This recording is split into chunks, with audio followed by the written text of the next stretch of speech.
Behind the Shades.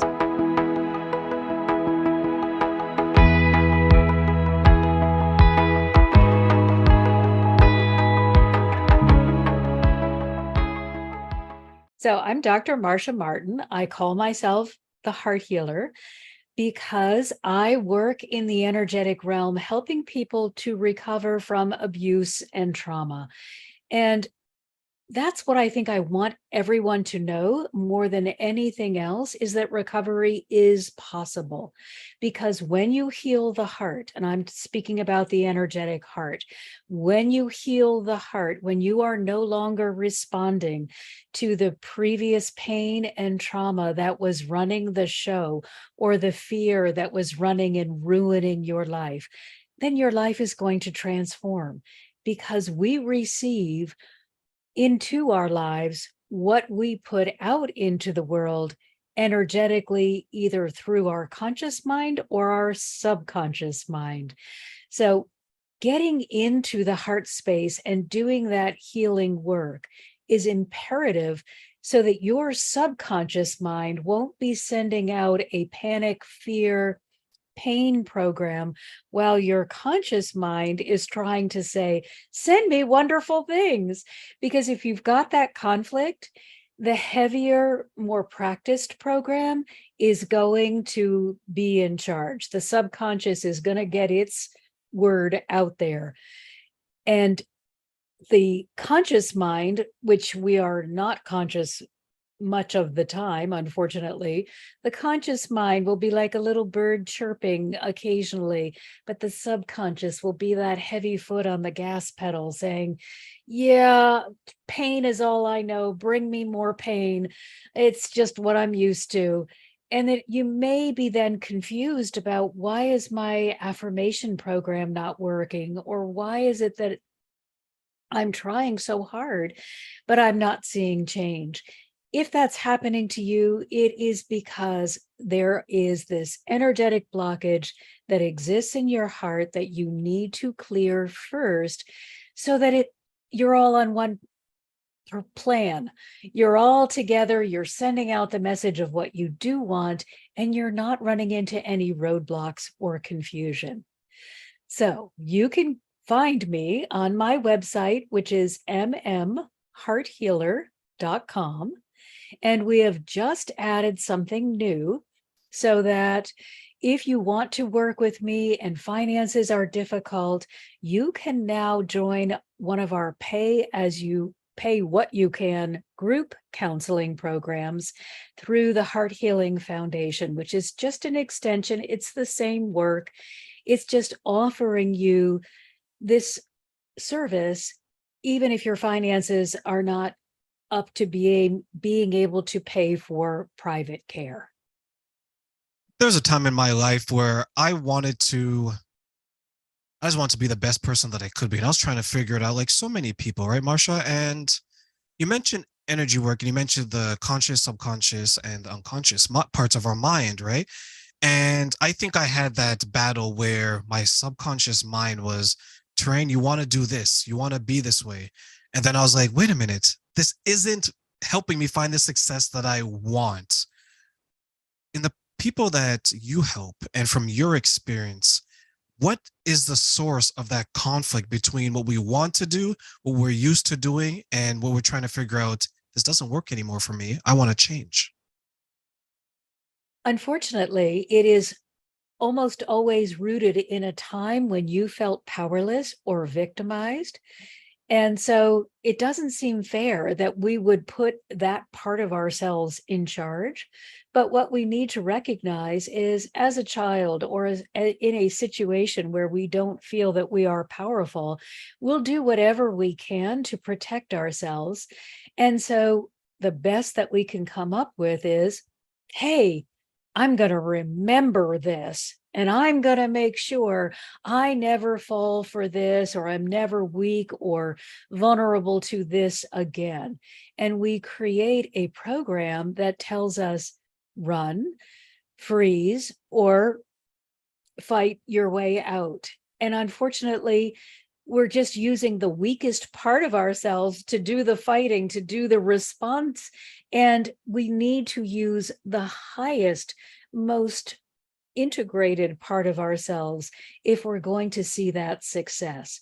So it is not that there's anything wrong with you. It's simply that you acquired this pattern out of a weakness, and now you're trying to use it to become strong. And it's just a disconnect. You have to let go of that weak part, take it out, review it, understand what it was doing for you, and then be willing to replace it. Say, hey, I appreciate your effort, but I'm not there anymore. I don't need to cower in the corner.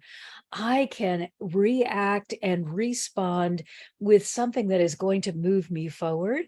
So I lovingly release you, and I'm going to replace you with this new understanding of how I can respond appropriately in a powerful manner that will move me forward. Is that hard for people to identify? Because that sounds like something that you have to face head on and you can't cower from it. Well, that's an unfair question because this is what I do. So for me, I'm like, oh my gosh, it's so obvious. But I remember starting just being a ball of pain and being shown where I had all of these places, all of these false representations of how I could stay safe. So, yeah, it is difficult, but the way that I do this is very soft, very loving, and very safe. And I think that's the benefit of having someone to work with, because I'll just say to you, okay, what are you experiencing right now? And you will, without realizing it, just give me this bullet point list of all of these things that in my mind are saying, check, check, check. And then I'll ask you, and what is the earliest memory that you have of a time when you felt, and we'll identify whatever it is that could be the core issue. So it could be something like betrayal. If you were betrayed, you may then automatically shut people out who are trying to help you, and some of them could be legitimate. And then you could be just so confused about, why is it that nobody is able to help me? Well, you're not letting them because you had an early betrayal, and you learned if you didn't let anyone in, that was much safer than opening up and finding out that you were betrayed in a way that really, really hurt you deeply. So we would just go in and look at that time, lovingly release it, and then replace it with the knowledge that you are now capable of making wise decisions about individuals. If I look at some of the past trauma that I have and some of the childhood issues that I grew up with, especially not having my mother, my father around, my safety net, my safe space, as you mentioned it, right, was around my grandmother who raised me, was around older men and women who helped me understand life. And maybe, well, not maybe, now that I'm talking to you, I understand. That's probably why I gravitated to the older crowd, even in my adult years, because they reminded me of a safer time and a happier time. Is that some of the things that you work through your clients as well? Yes, and you may look at people that should have been your mother or father's age and say, I can't trust you.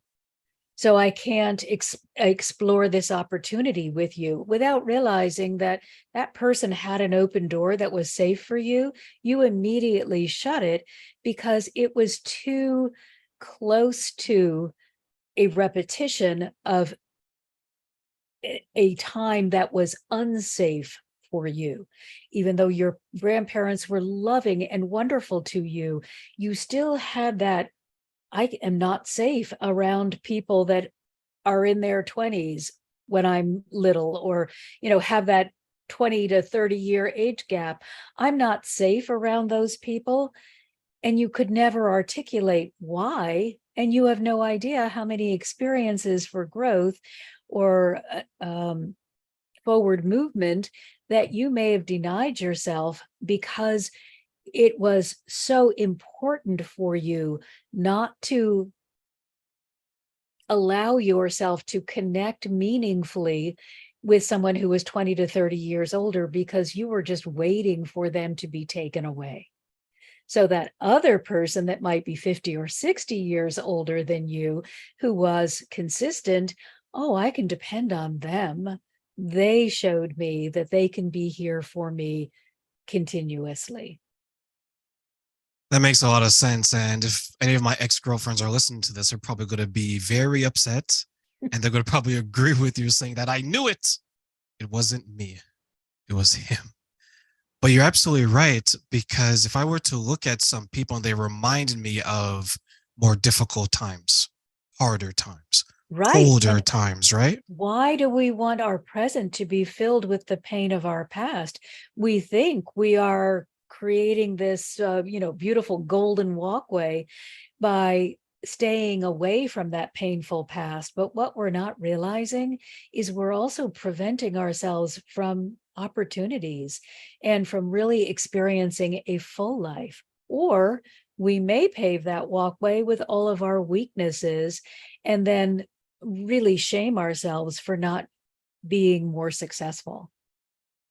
How do you help others first identify that and work to resolve that? Because it seems a little bit unfair to those that they're going to come in contact with and they're projecting, in a way, their bad experience onto them, even though they're innocent at that time.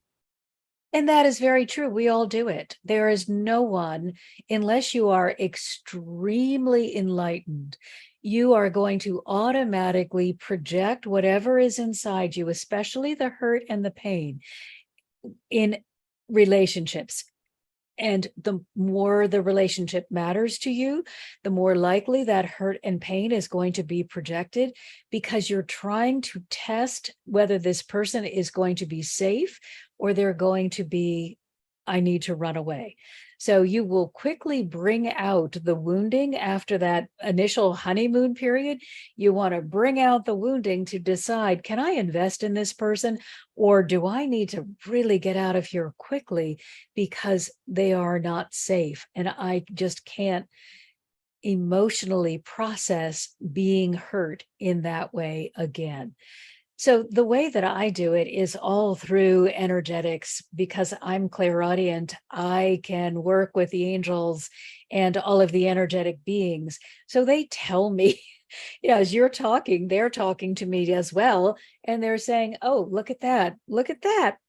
Again, look at this list that we've generated for you of all of the ways that you are indicating this is a place of great pain for you.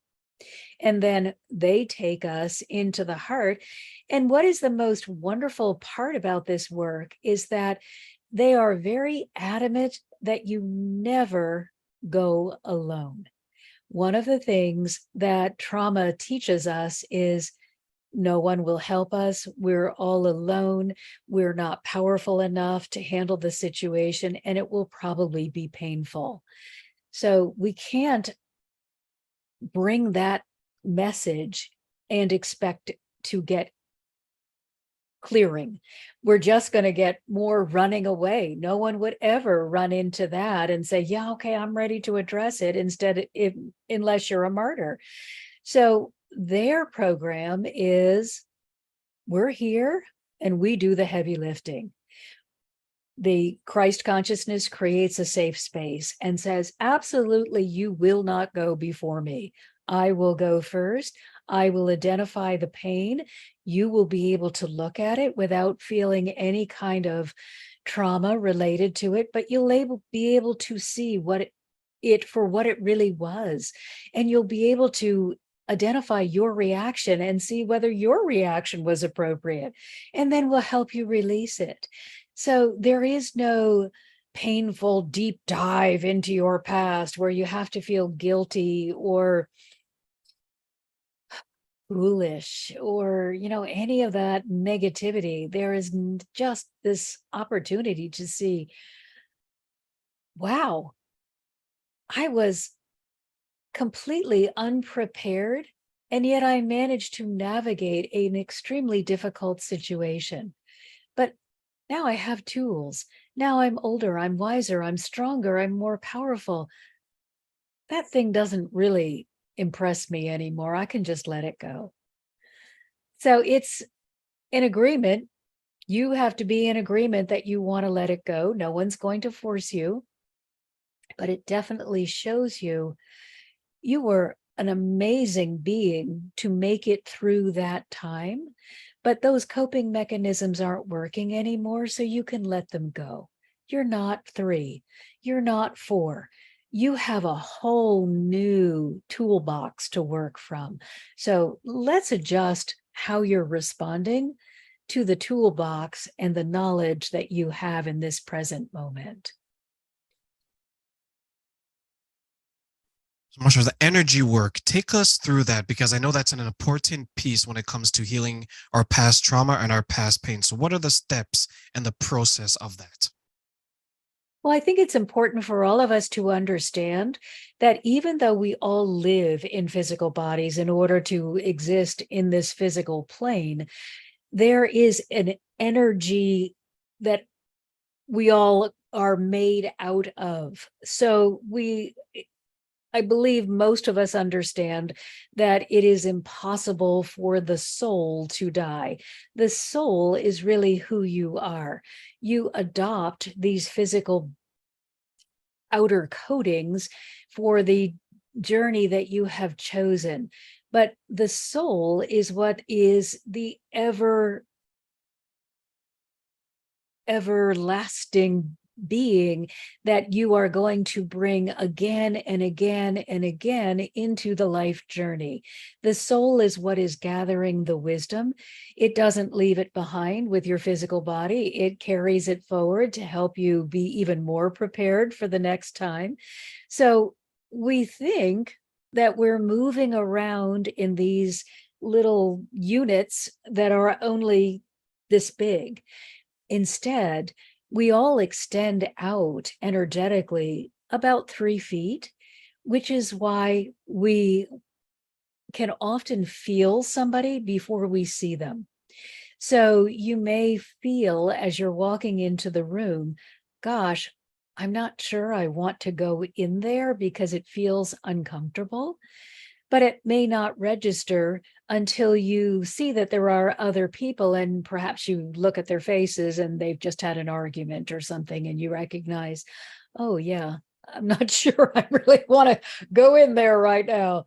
But but I think it's so important for us to recognize that even though with our physical eyes we only see this part, if we get better at using our clair senses, and everyone has them, the clair senses are the psychic senses, clair seeing, which is clairvoyance, and then you have clairaudient, which is clear hearing, you have clairsentience, which is that clear sensing, and then you have clair, it's the knowing one.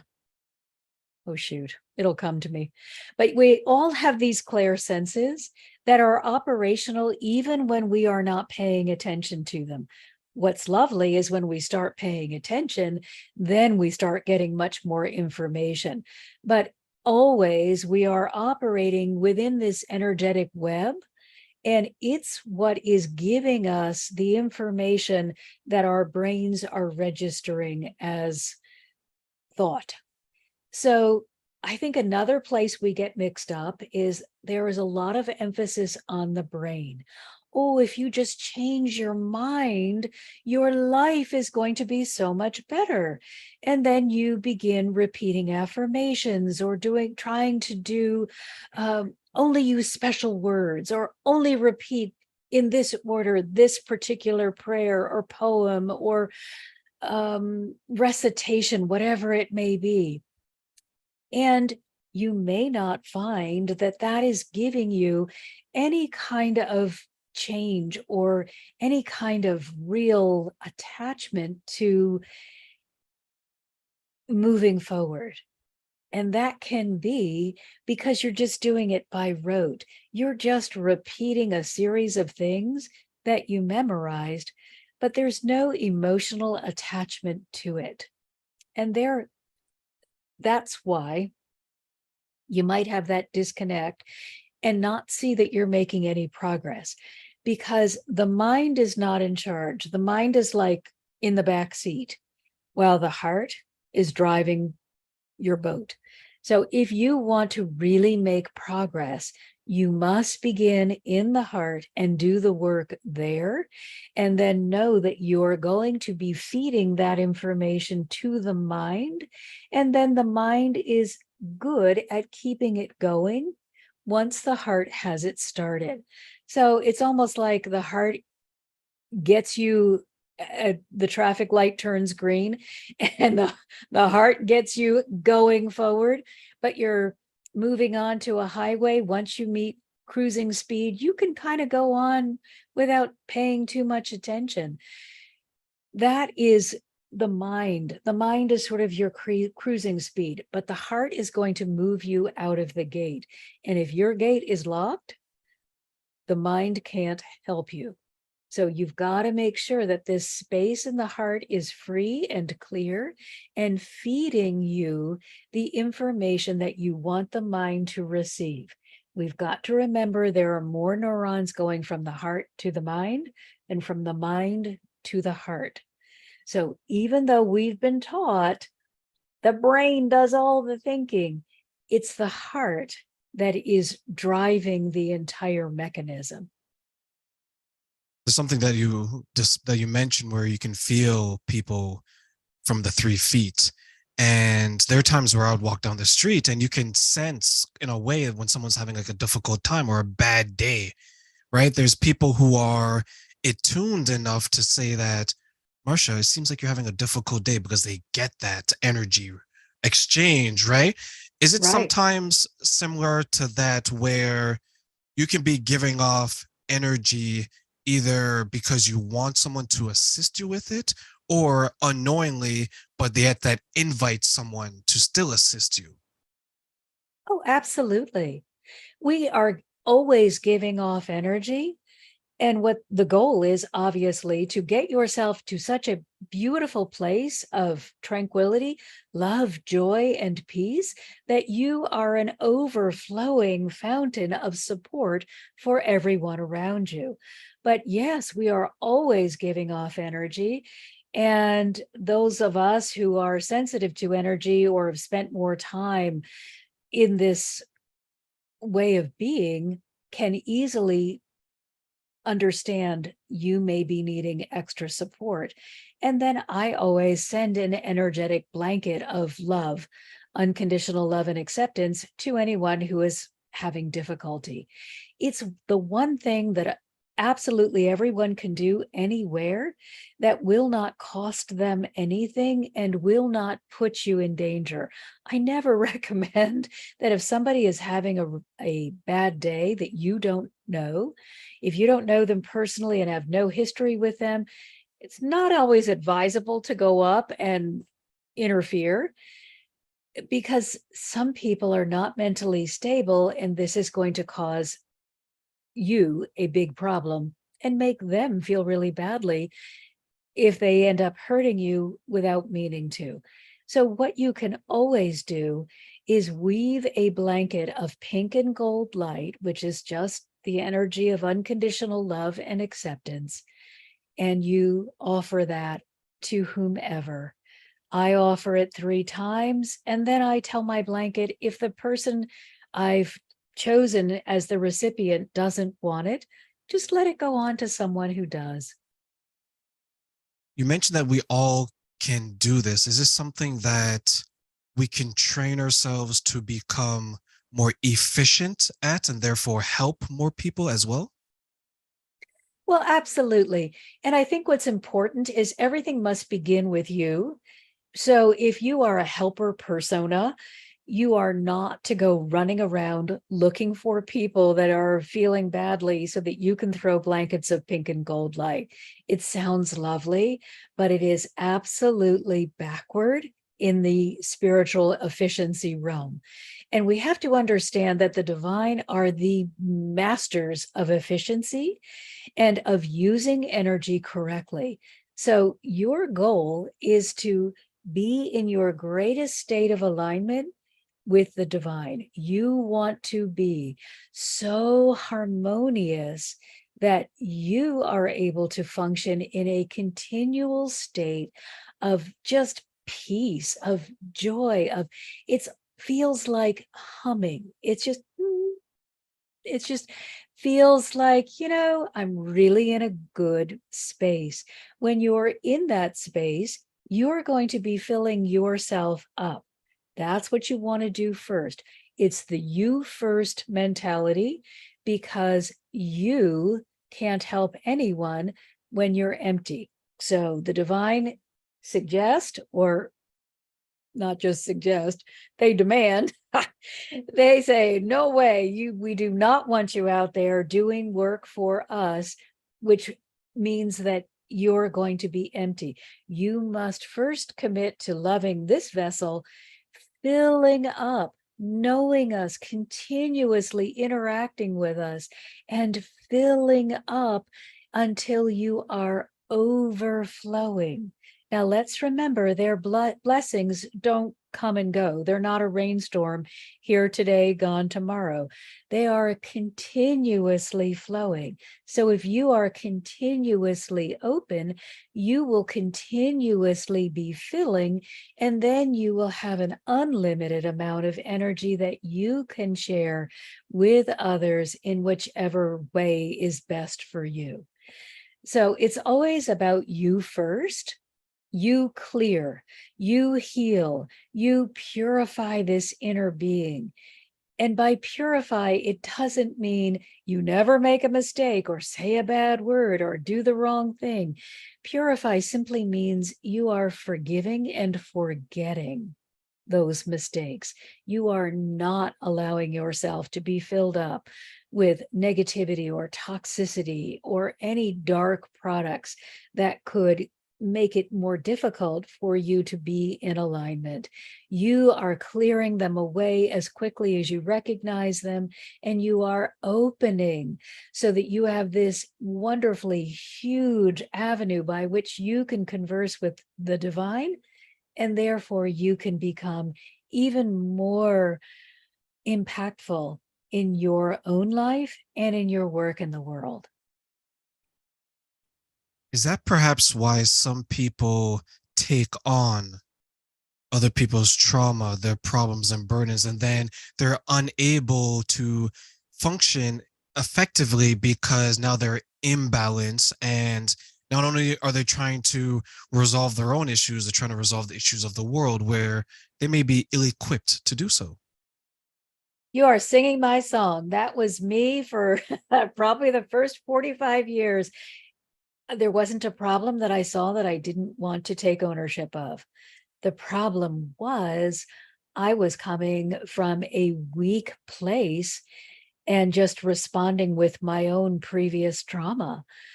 So I was the sponge that just kept absorbing, but I never wrung myself out.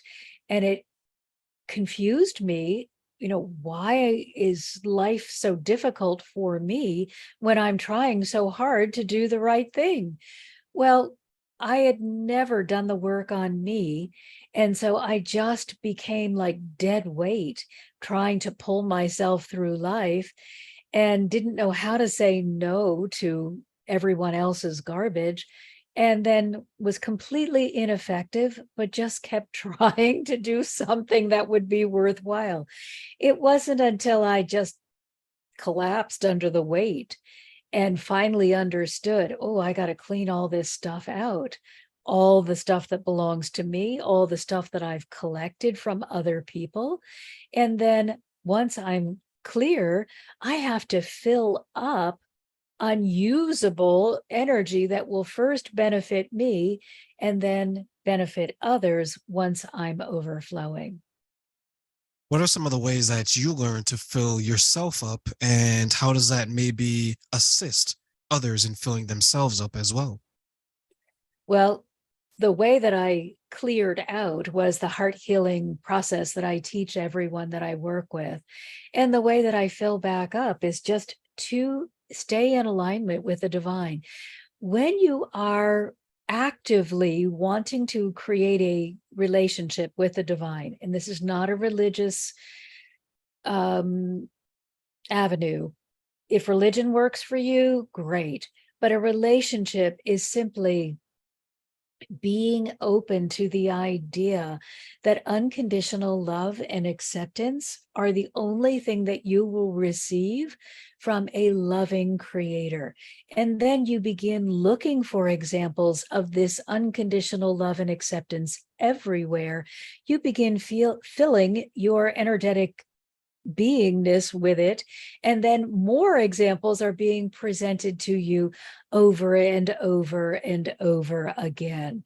So I went from a very difficult, heavy life to a life of incredible joy and ease, because once I let go of, that the lead shoes and put on just lovely little slippers, it became easy to be in the place and the space of joy. So it was a transition from only seeing what's wrong to recognizing, only with help, recognizing that looking at what's wrong was going to only bring me more of what's wrong. And then finally making the transition to turning my attention to everything that was right.